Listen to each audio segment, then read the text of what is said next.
One thing that I notice is a lot of budgeting and management videos talk about how you should keep track of your expenses and cut costs, but they brush over something that I think is even more important. And that is, for one, where should your money go? And for two, where should it go first, second, third, and so on? And this is actually key to effective money management, and I would estimate like 98% of people don't get this right, and it's so easy. So if you can get this right, you will be miles ahead of everyone else. So sit back, relax, boop that like button, and let's get into it. Number one, first one on the list is going to be your 401k or any other tax-advantaged retirement account. So there's a ton of different retirement accounts here, but the main three that are going to apply to most people are going to be the traditional 401k, the Roth IRA, and then a little more rare, but a really good one is going to be your health savings account. Now, the big thing with the 401k, especially one that you get through your employer, is going to be that the money comes out before you actually see your paycheck, up to $19,500 per year. So just to keep it simple here, let's say you get paid $1,000 and you want 5% of that to go into your 401k. That means you will see $950 on your paycheck. And that means that you only have to pay taxes on $950 out of the $1,000 that you earned, and 50 of that goes into your 401k. And the only time you have to pay taxes on it is after you've retired and you start to take it out of the 401k account. Now that is a massive advantage. That means that it gets to compound inside of that account without you having to pay taxes on it for many, many decades. Now, if that wasn't a big enough advantage, many companies are going to offer you what's known as matching on your 401k as an incentive to get you to contribute to it. So again, going back to that scenario, let's say you get paid $1,000 and you want 5% of your paycheck to go directly into your 401k. That would be $50. The company might then match you on that 5%. So if you put $50 in, they'll put $50 in as well. So it's literally just free money. So in almost every circumstance, I highly recommend that if the company matches up to, let's say, 5%,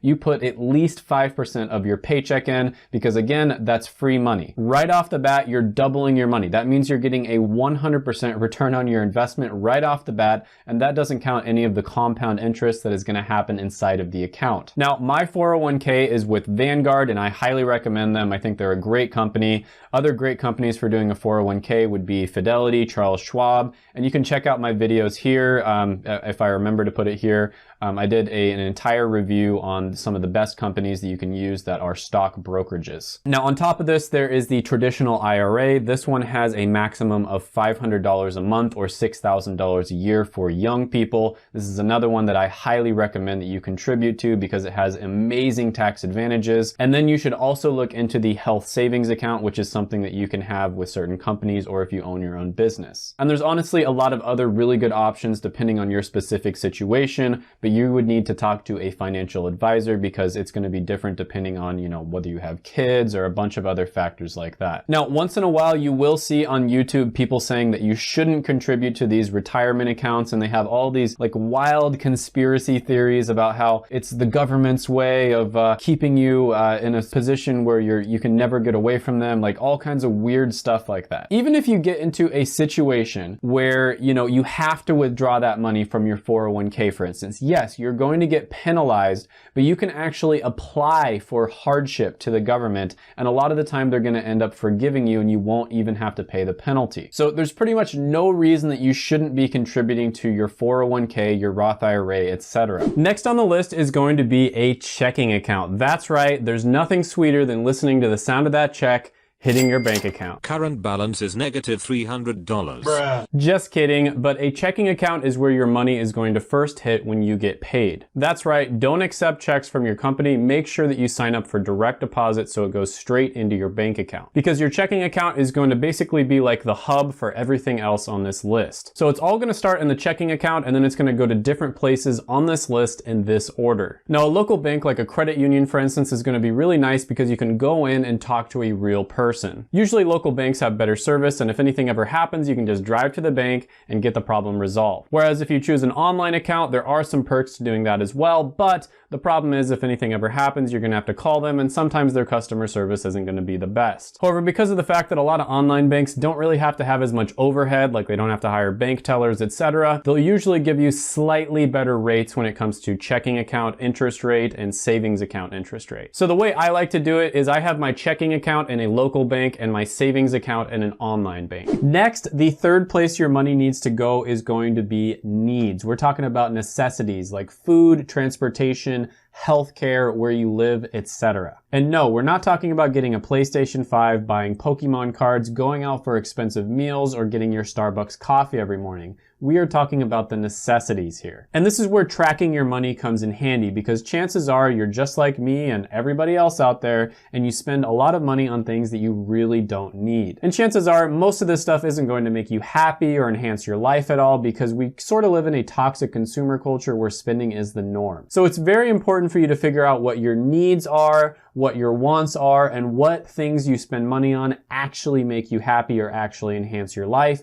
and keep these things separate. It's also great to automate as much of this process as you can. So for instance, your utilities should just be automated to where they're paid off every single month on time. The fourth thing that you should do is always pay the minimum amount on any debt that you have. And this is another thing that should be automated. It should be very easy for you to call whatever company you owe the debt to and just set up a minimum payment that you pay off every single month automatically without you even having to look at it. The reason for this is because if you miss a payment, even just missing one payment, it can seriously affect your credit score. This can be used to buy a house, get a car, get a business loan, all these different things that you might be able to do in the future to help yourself out, to leverage debt you won't be able to do if your credit score is low. Now, I get it, 2020 has been a very tough year. If you are in a situation where the minimum payment on some debt you have is too high, a lot of the time you can end up just calling the company and negotiating it down. So let's say you're paying, $500 a month in debt,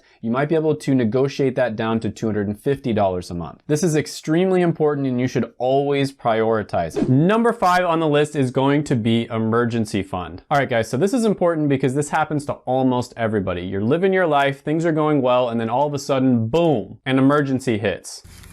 And to be honest, I don't mean to scare you, but this is probably going to happen to you several times in your life. These are things like your car breaking down, some type of global financial crisis, your business getting shut down because of the pandemic, maybe you have health problems. There's all kinds of things that are probably going to happen to you, and it's just a matter of time. I don't mean to scare you. All I'm saying is you should be prepared for this. And the problem is a lot of people end up working paycheck to paycheck, and when something happens, they absolutely cannot afford any more expense. So what do? They either take out a payday loan or they go into credit card debt. Now, the interest rate on credit card debt is around 20% or so. Payday loans, it can be even worse depending on what state you live in. And of course, they're living paycheck to paycheck, so the next month, unless they're making a lot more money, they're gonna have trouble paying it off again, and it's just gonna get bigger and bigger. And this is how people end up with tens of thousands of dollars in credit card debt. Or even worse, they might end up losing their house or homeless. So it's very important to start to build up an emergency fund, and a great number to start with is $1,000. And if you do that, you will be ahead of just about everybody, because only around 31% of Americans have $1,000 in savings. That means 69% of Americans would not be able to handle a $1,000 emergency expense. So this is a great goal for you to set for yourself, because you need to be able to cover your costs in case something really bad happens, like,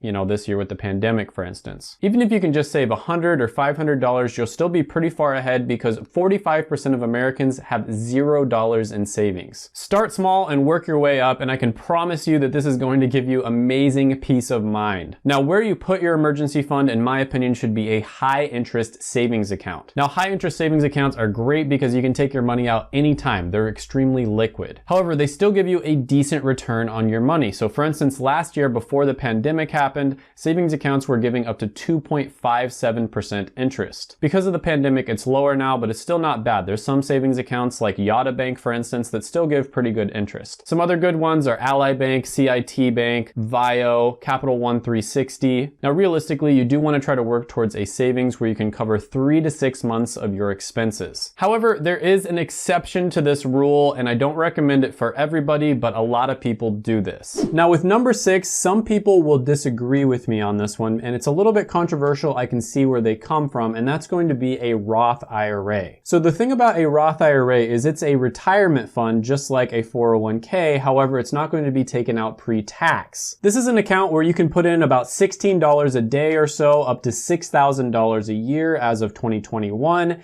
and you will be able to retire as a tax-free millionaire by the time you're around 60 years old. That's right, just with the Roth IRA alone, you'll likely be able to retire at a normal time. That's how amazing this tax-advantaged account is. Now, there's one other thing that you can do with a Roth IRA in case you get caught off guard by an emergency. Many people actually skip building an emergency fund and instead they put money into their Roth IRA because of the fact that any money you put into it, you can take that money out without any penalty. With most other types of retirement funds, there's some sort of penalty that you would get if you put any money in and then end up taking it out. But with the Roth IRA, as long as you don't touch any of the money that compounds, you can take all of that out in case of an emergency. So let me just clarify here. Let's say you put $10,000 into your Roth IRA and then you just leave it alone for 10 years and it doubles to $20,000. At that time, you have an emergency where you're gonna need about $10,000. You can take that original $10,000 out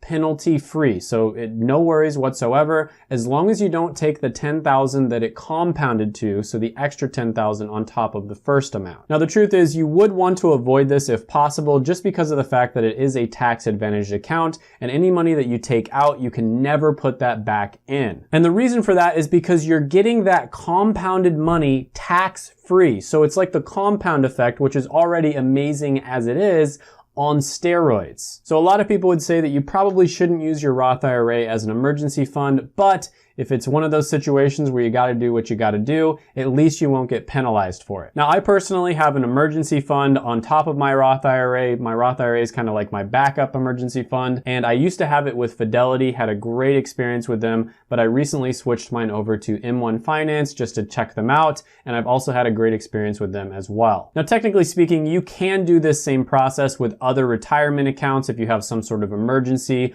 You do have to apply to the governments for hardship basically, and it's a bit of a process, but you can get this same thing where you get the penalty waived on other types of retirement accounts as well, but it's not as straightforward as it is with the Roth IRA. Number 7 on the list, you are gonna wanna pay off all forms of bad debt. Now we get to the fun part. Fight! You're gonna get rid of all of your bad debt, but the big question here is what exactly is bad debt? Well, good debt would be something that ends up making you money. So a few examples of this would be getting a mortgage on a cash flowing property, getting an education, getting a good degree that's going to lead to you to making more money, taking out a business loan, starting a successful business. Bad debt is going to be something like a car loan, a credit card loan, a payday loan. Credit card debt specifically, for instance, is going to have interest rates up to 20% sometimes. That is way, way, way too high. So you want to pay this down as soon as possible. And the way you want to think about this is if you're paying down a loan that, let's say, is 20%, that's almost like making 20% on the stock market, which is extremely good. And the reason for this is because a penny saved is a penny earned. Now, there's generally 2 schools of thought on how to pay down debt. First of all, you've got the avalanche method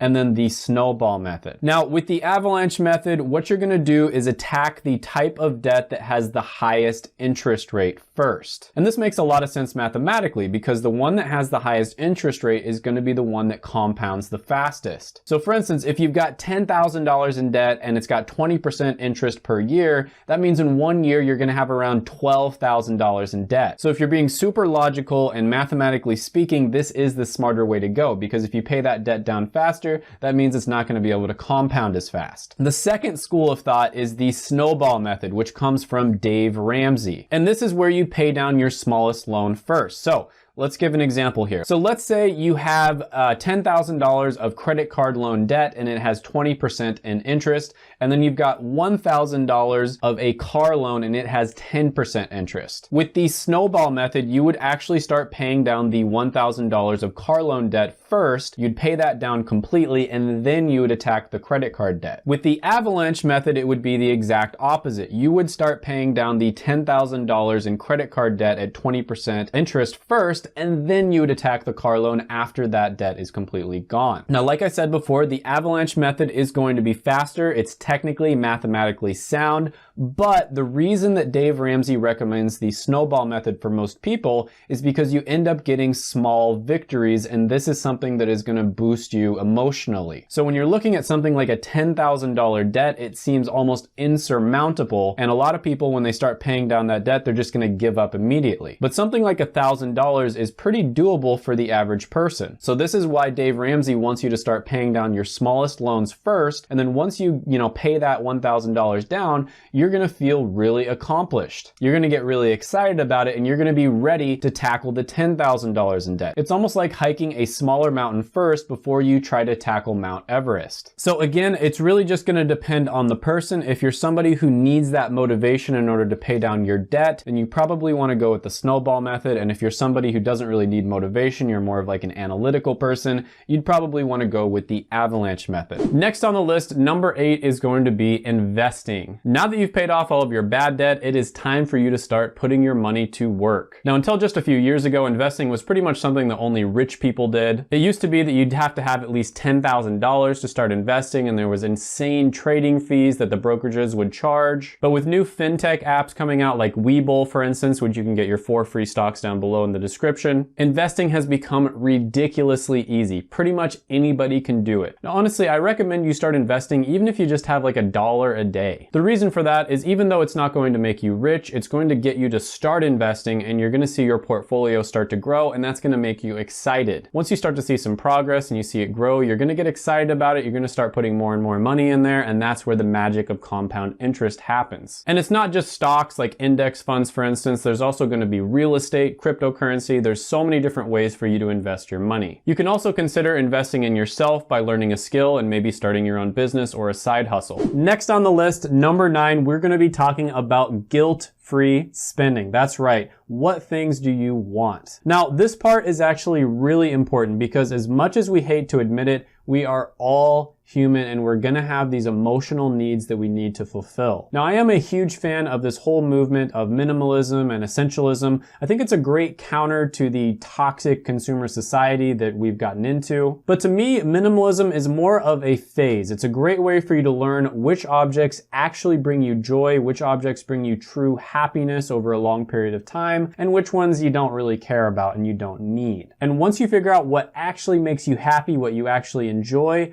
you should spend money on it. Now, this is going to be different for everyone. For instance, you might really love video games. It's a great stress reliever. It truly makes you happy. And in that case, you should spend money on them. So for me, for instance, I do spend quite a bit of money on camera equipment just because of the fact that I'm learning this whole filmmaking thing and I'm having a lot of fun doing it. I also spend money going out to eat dinner with my friends because for me, it's a social event. And as long as I'm eating with somebody else and enjoying the experience, it's going to be worth it. Same thing goes with traveling. Whenever the world opens up, I'm going to be spending money on traveling because I've really missed it. Now, the key here, besides only spending money on things that truly make you happy, not things that you're addicted to or things that make you happy for like 5 seconds, like, eating cake or something, and then 5 seconds later you feel bad about yourself. The key here is you need to plan these things out. So let's say you're really craving going to a particular restaurant, or you really want to go visit some random place like the Philippines, for instance. What you can do is you can set a goal for yourself in real life, and you can tell yourself, when I meet this goal, I'm gonna plan a trip to the Philippines. So for instance, an example from me with camera equipment, I really wanted a GoPro, but I thought it was kind of like an impulse type purchase. And I told myself, like, listen, if you get to 10,000 subscribers on YouTube, you can get yourself a GoPro. I got to 10,000 subs, and that's exactly what I did. So this is the type of spending that should be completely guilt-free. You should not feel an ounce of guilt after you do this because you planned it out and it's something you know is truly going to make you happy in the long run. And weirdly enough, I've found that spending money on these types of things will actually lead to you making more money because you're just going to be happier with your life in general, and that's going to cause you to kind of like chase your goals, chase your dreams and your passions. But if you're too skimpy on money, first of all, you're going to be in this weird mindset where you don't want to spend money on anything, and a lot of the time in life you have to spend money in order order to make money. So for instance, if I was too cheap, if I didn't want to buy camera equipment, then I probably never would have been able to start this YouTube channel. Number 10 on the list is going to be more investing. Now, as you grow older, you've made more money, you've got a job you like, you're doing side hustles. Eventually, you're going to reach the point where you've basically covered all of your other bases. So you're saving your money, you're investing your money, you are spending money on things that you really care about, but you're being smart with it, and you still have money left over at the end of the month. What are you going to do with it? Well, you could fall into the trap of lifestyle inflation, which is what, most people are going to do. They're going to start spending money on stuff that they really don't need. Or what you can do is start investing even more. And this is where the FIRE movement and movements that are similar to it come in. And FIRE stands for Financial Independence, Retire Early. This is an entire community of people who want to achieve financial freedom at a relatively young age. Usually it's around like 35 to 45, whereas the average person is going to retire around 65 years old. So instead of retiring at 65 where it's hard to even travel, instead they're going to retire at a young age where they can enjoy things like traveling much more. Because what's the point of saving up a bunch of money if you're too old to actually enjoy it? If you haven't done it already, go ahead and gently tap that like button, hit the subscribe button, ring the notification bell, and comment down below any thoughts, comments, criticisms, etc. that you have on the video. And before you leave, check out my other videos right here. I made them just for you.